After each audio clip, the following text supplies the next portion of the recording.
Olá a todos, bem-vindo ao canal. Hoje a gente vai falar um pouquinho do capítulo 2 do Evangelho segundo o Espiritismo, que tem o título Meu Reino Não É Deste Mundo. E nesse capítulo a gente vai abordar alguns tópicos, que são a vida futura, a realeza de Jesus, o ponto de vista e as instruções dos Espíritos, que vai trazer para a gente uma realeza terrestre. Antes de começar esse capítulo, eu queria pedir para vocês que se inscrevam no canal, ative as notificações e deixe o like, porque fazendo isso, o YouTube entende que você gosta do vídeo e recomenda ele para mais pessoas.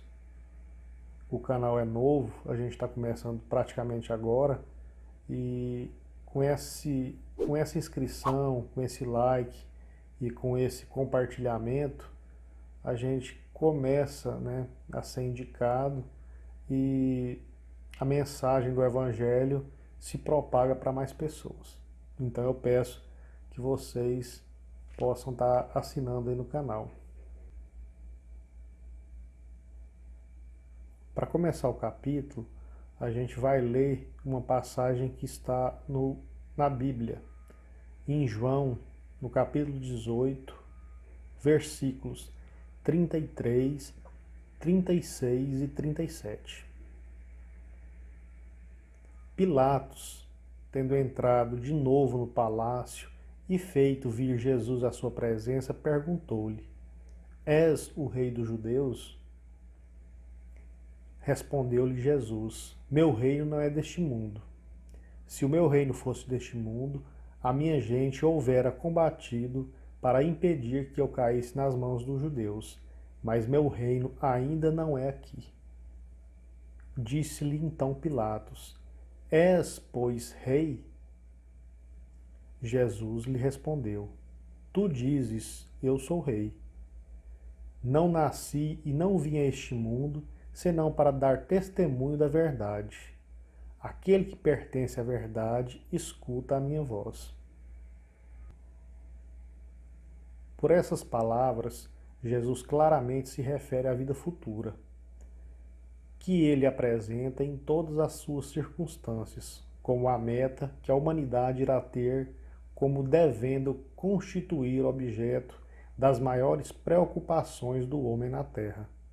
Então, por essas palavras de Jesus, ele deixa claramente entendido aqui sobre a vida futura. Ele apresenta para nós humanos como deve se constituir a nossa preocupação, porque ela tem que ser espiritual e não material. Então ele diz sobre isso. Todas suas máximas se reportam a esse grande princípio. Com efeito, sem a vida futura, nenhuma razão de ser teria a maior parte dos seus preceitos morais, donde vem que os que não creem na vida futura, imaginando que ele apenas falava da vida presente, não os compreendem ou não os consideram útil. Esse dogma pode ter dito como o eixo do ensino de Jesus Cristo, pelo que foi colocado um dos primeiros lugares à frente desta obra. É que ele tem de ser o ponto de mira de todos os homens. Só ele justifica as anomalias da vida terrena e se mostra de acordo com a justiça de Deus. Então, o dogma do entendimento da vida futura, da reencarnação, ele deve ser o ponto, que todos nós seres humanos temos que procurar entender atualmente. Porque ele nos mostra a chave de todas as anomalias que nós passamos.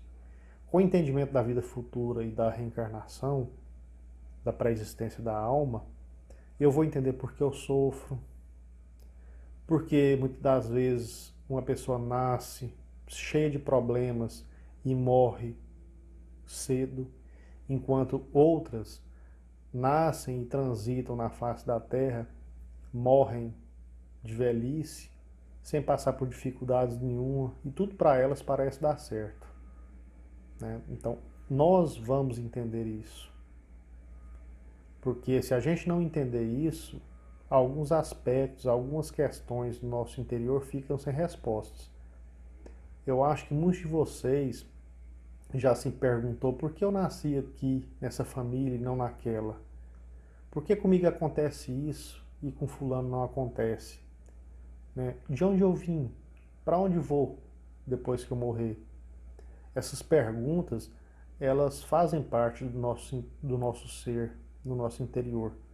E sem o entendimento dessa vida futura, da pluralidade das existências, da reencarnação, a gente não vai conseguir achar a resposta para essas indagações. Apenas ideias muito imprecisas tinham os judeus acerca da vida futura. Eles acreditavam nos anjos, considerando-os como seres privilegiados da criação. Só que eles não sabiam, porém, que os homens podiam um dia tornar-se anjos também e partilhar da felicidade destes. Isso aqui, essa primeira partezinha está mostrando a relação que a gente tem da evolução espiritual. Porque Deus criou todos os espíritos simples e ignorantes. E a gente, pela nossa ascensão à perfeição, um dia retornaremos ao seio de Deus já puros.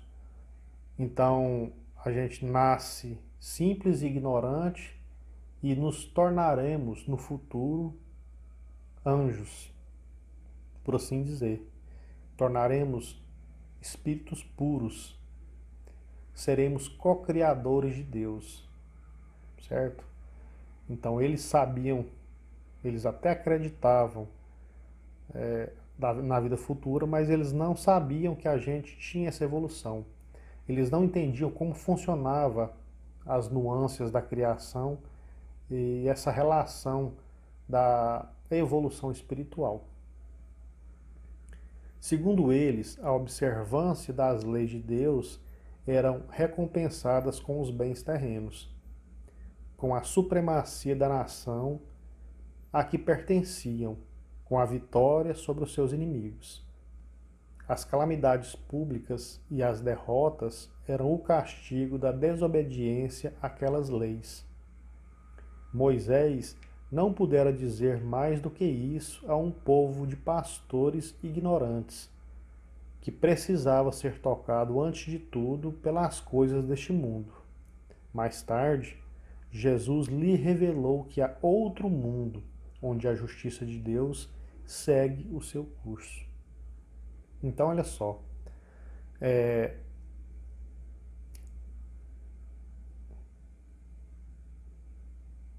eles entendiam, né, do jeito deles, que as recompensas de Deus eram só sobre as coisas da terra, né?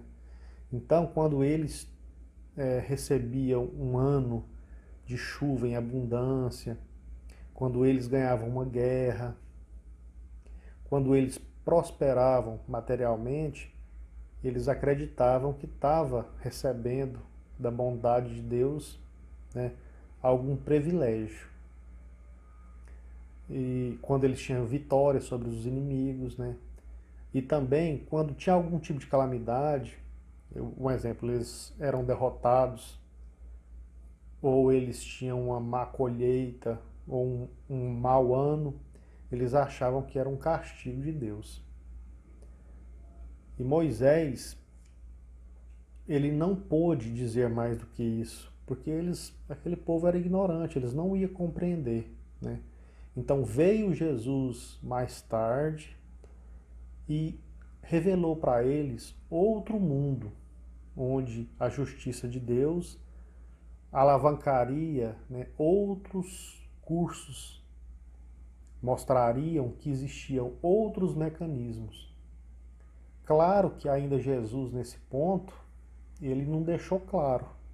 ele limitou a pontilhar isso em algumas passagens, até porque o intelecto deles ainda não estavam desenvolvidos. Então Jesus ele plantou a semente e esperou que nós, através da nossa evolução, tivéssemos maduro suficiente para receber esse ensinamento, o qual a gente vai ver no decorrer da leitura.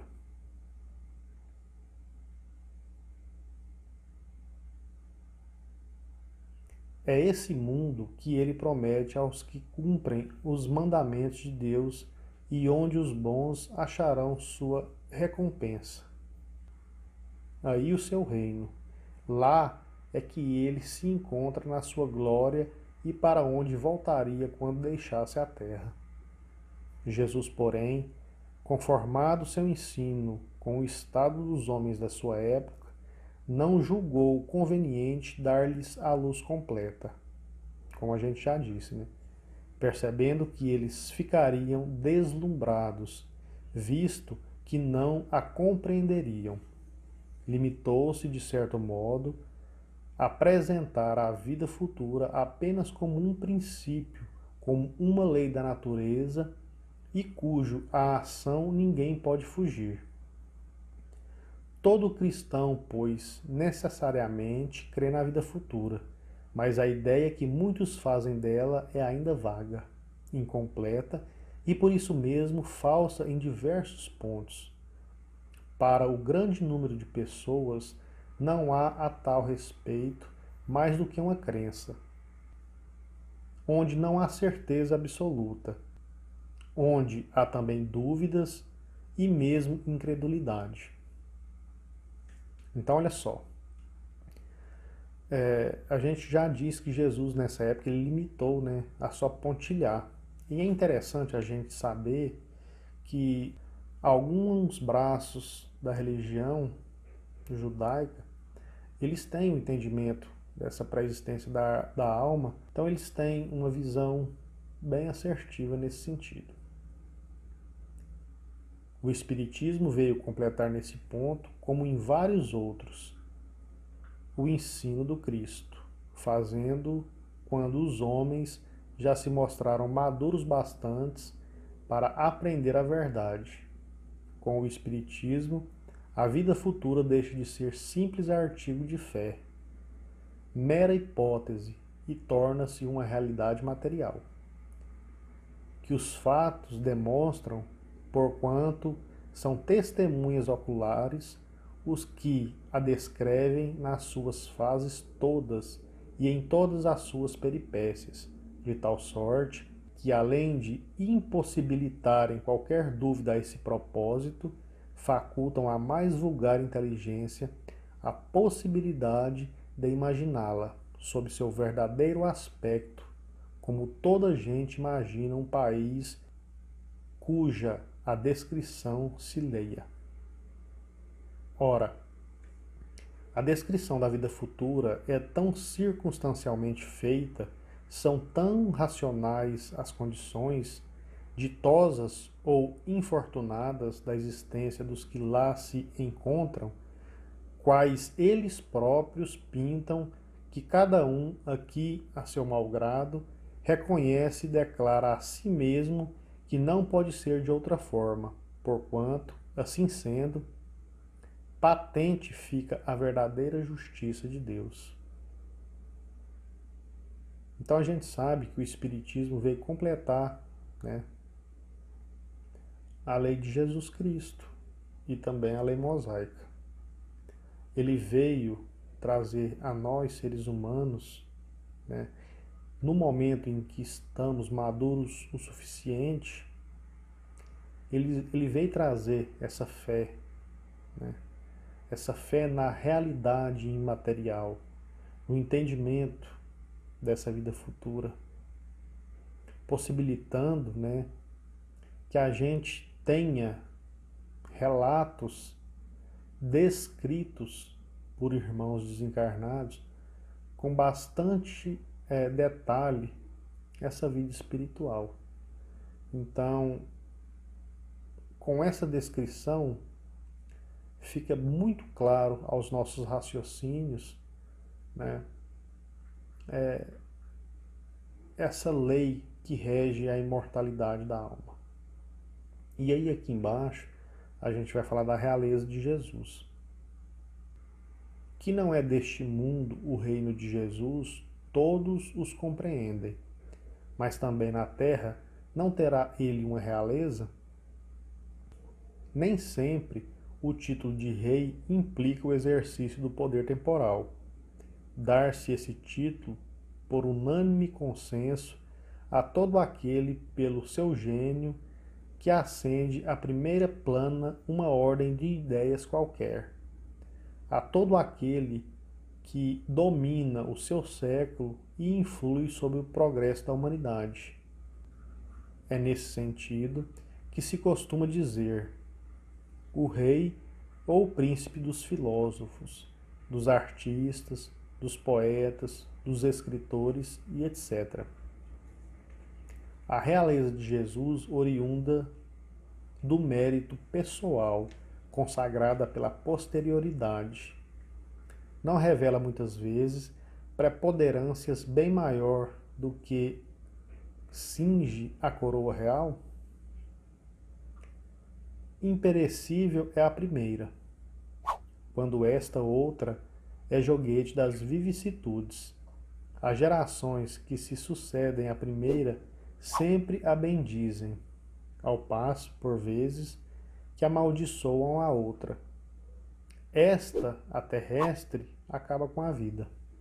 A realeza moral se prolonga e mantém o seu poder. Governa sobretudo após sua morte. Sobre esse aspecto, Jesus não é mais poderoso do que os potentados da terra?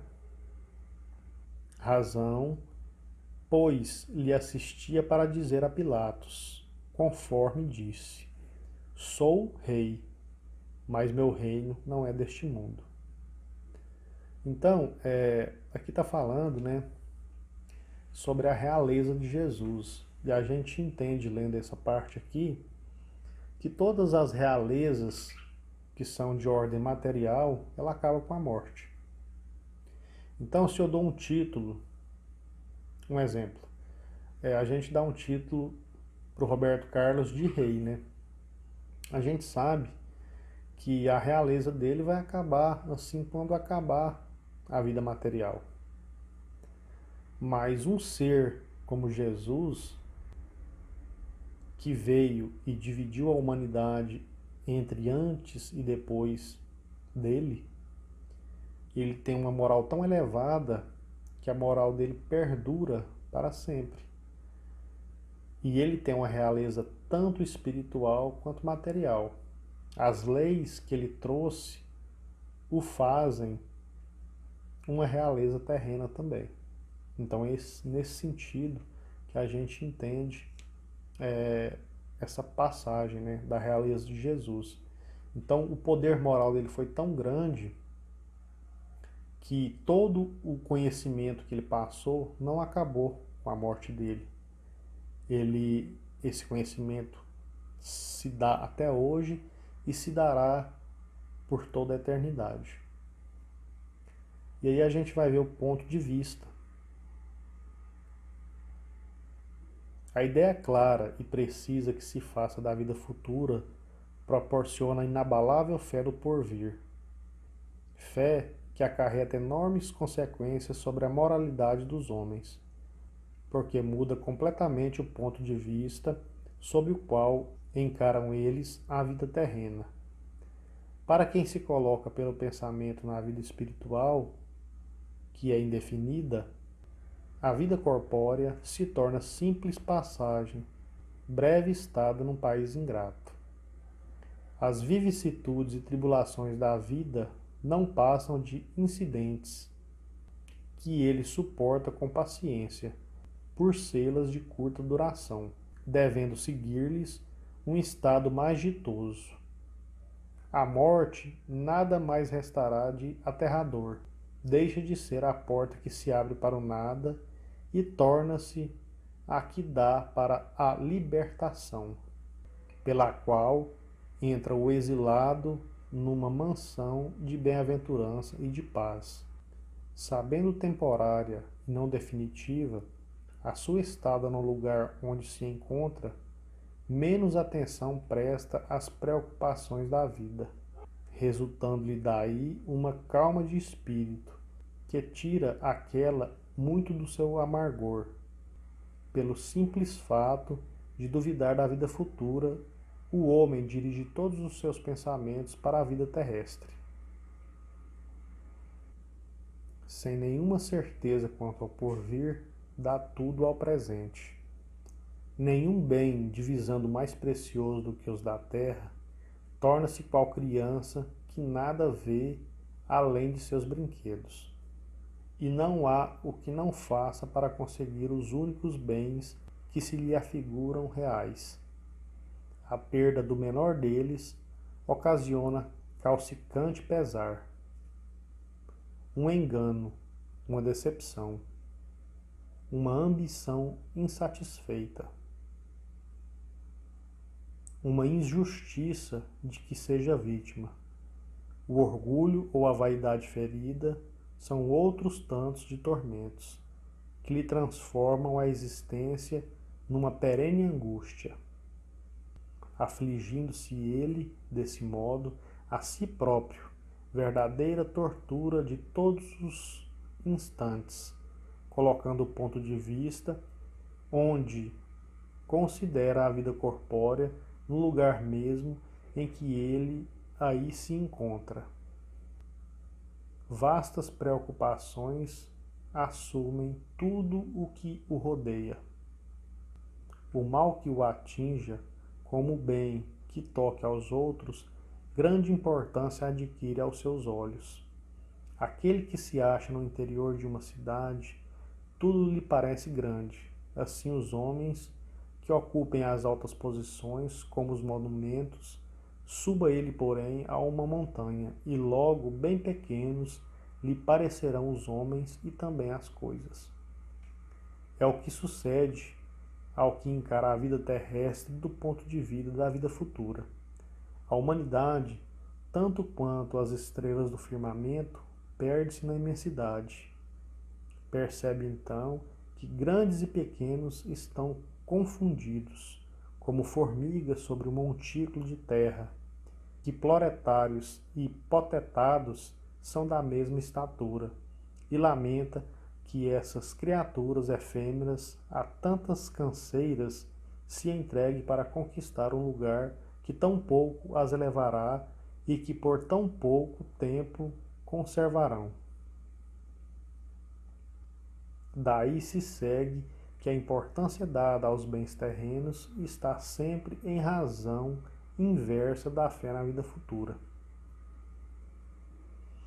Então aqui a gente vai entender, né, que a gente dá muita importância, às vezes não, quase sempre, aos bens materiais e pouca importância aos bens espirituais. Então, se a gente se elevar do alto, a gente vai entender que tudo se confunde na pequenez, né? Que tanto aqueles que a gente considera grandes como aqueles pequeninos têm a mesma estatura, têm o mesmo tamanho perante a Deus. E aí continua. Se toda a gente pensasse dessa maneira, dir-se-ia tudo na terra periclitaria, porquanto ninguém mais se ocuparia com coisas terrenas. Não, o homem instintivamente procura o seu bem-estar, e embora certo de que só por pouco tempo permanecerá no lugar em que se encontra, cuida de estar aí o melhor ou o menos mal que lhe seja possível. Ninguém aqui, dando com o espinho debaixo de sua mão, não a retire, para não se sentir a picada.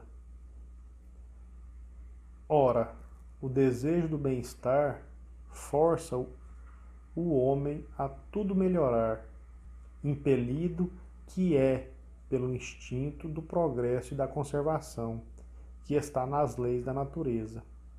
Ele, pois, trabalha por necessidade, por gosto e por dever, obedecendo desse modo aos desígnios da providência que para tal fim o pôs na terra. Simplesmente aquele que se preocupa com o futuro não liga ao presente mais do que a relativa importância e facilmente se consola com os seus insucessos, pensando no destino que o aguarda. Deus, conseguintemente, não condena os gozos terrenos, condena sim os abusos desses gozos e, em detrimento das coisas da alma, contra tais abusos é que se presumem os que a si próprios aplicam estas palavras de Jesus: o meu reino não é deste mundo. Aquele que se identifica com a vida futura assemelha-se ao rico, que perde sem emoção uma pequena soma. Aquele cujos pensamentos se concentram na vida terrena assemelha-se ao pobre que tudo perde o que possui e se desespera. Com isso ele está dizendo que Deus não condena que a gente tenha uma vida boa, né? Que a gente procure o melhor, porque é nato de nós mesmos procurar uma melhora. De modo que se eu sair da minha casa, né, e for, por exemplo, para o mato, num lugar qualquer, chega lá, eu vou fazer o quê? Eu vou limpar, eu vou construir uma casinha, eu vou fazer um banco. Isso porque está no nosso íntimo o desejo de se achar melhor no meio em que a gente vive. Então, se a gente,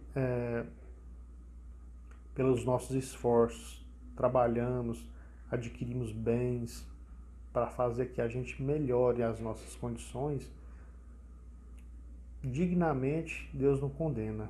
Ele condena sim os abusos que a gente comete com o que a gente tem. E aí a gente vai continuar, né? O Espiritismo dilata o pensamento e lhes rasga os novos horizontes. Em vez dessa visão acanhada e mesquinha que o concentra na vida atual, que faz do instante em que vivemos na Terra o único e frágil eixo do porvir eterno, ele, o Espiritismo, mostra que essa vida não passa de um elo no harmonioso e magnífico conjunto da obra do Criador. Mostra a solidariedade que conjuga todas as existências de um mesmo ser, todos os seres de um mesmo mundo e os seres de todos os mundos. Faculta sim uma base e uma razão de ser a fraternidade universal. Enquanto a doutrina da criação da alma, por ocasião do nascimento de cada corpo, torna estranhos uns aos outros todos os seres. Essa solidariedade entre as partes de um mesmo todo explica o que é inexplicável. Se apresenta desde que se considere apenas um ponto. Esse conjunto, ao tempo do Cristo, os homens não teriam podido compreender, motivo porque ele reservou para outros tempos o fazê-lo conhecido. Então aqui também fala que a gente é, né, parte de um todo, que a gente não faz parte só também de uma família, né, de um planeta, a gente faz parte de uma família cósmica universal. Esses ensinamentos a gente recebeu agora, há pouco tempo, e ainda estamos em processo de entendimento. Então, de forma que esse entendimento ele traz para nós ainda, né, uma certa dificuldade em absorvê-los, porque ainda é um entendimento novo. Jesus, ele sabe que a gente nesse momento está em condições de absorver esses conhecimentos. Então ele trouxe para que a gente possa aprender sobre essas leis que regem o universo.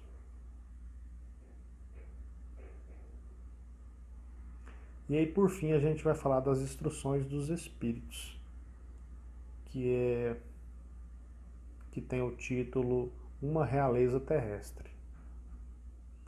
Quem melhor do que eu pode compreender a verdade dessas palavras do nosso Senhor? O meu reino não é deste mundo. O orgulho me perdeu na terra. Quem, pois, compreenderia o valor dos reinos da terra, senão eu, para compreender? Que trouxe eu comigo da minha realeza terrena? Nada. Absolutamente nada. E como para tornar mais terrível a lição, ela sequer me acompanhou até o túmulo. Rainha entre os homens, como rainha julguei que penetrasse no reino dos céus.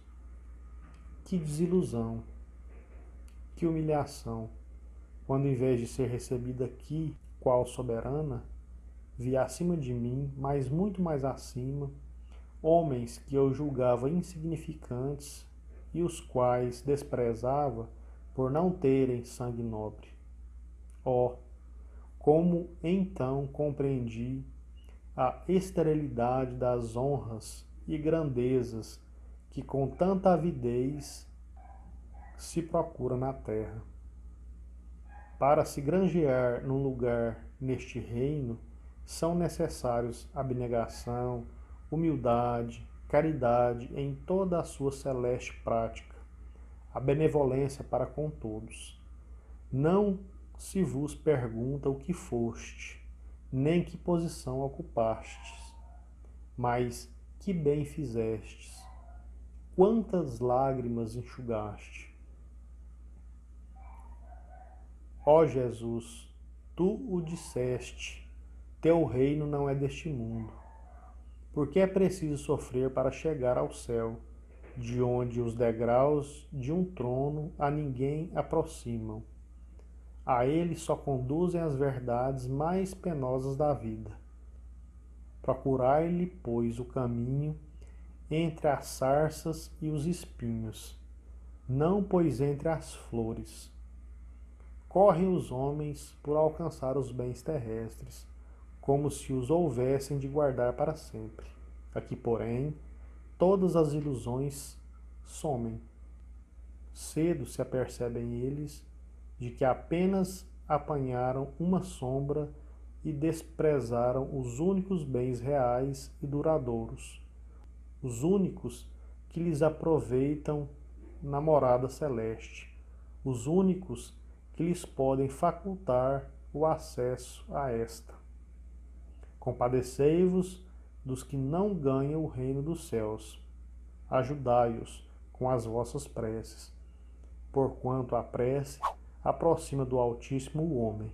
É o traço de união entre o céu e a terra. Não os esqueçais. Uma rainha de França, Havre, 1863. Então, olha só que declaração bonita, né? Ela pensou que ia ser recebido como uma rainha, porque ela era uma rainha quando ela desencarnou. E ela viu que a realeza dela, ela não levou consigo.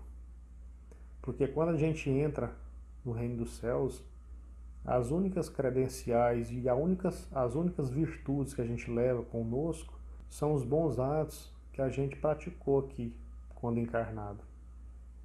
Então, se eu for desprovido dessas virtudes, com certeza eu não vou ter um lugar bom ao chegar lá. Então esta fica sendo a lição de hoje. Espero que todos gostem, né? Vou pedir de novo para curtir, assinar no canal e compartilhar para que essa mensagem do Evangelho se espalhe para mais pessoas. Que Jesus abençoe a todos e até o próximo vídeo.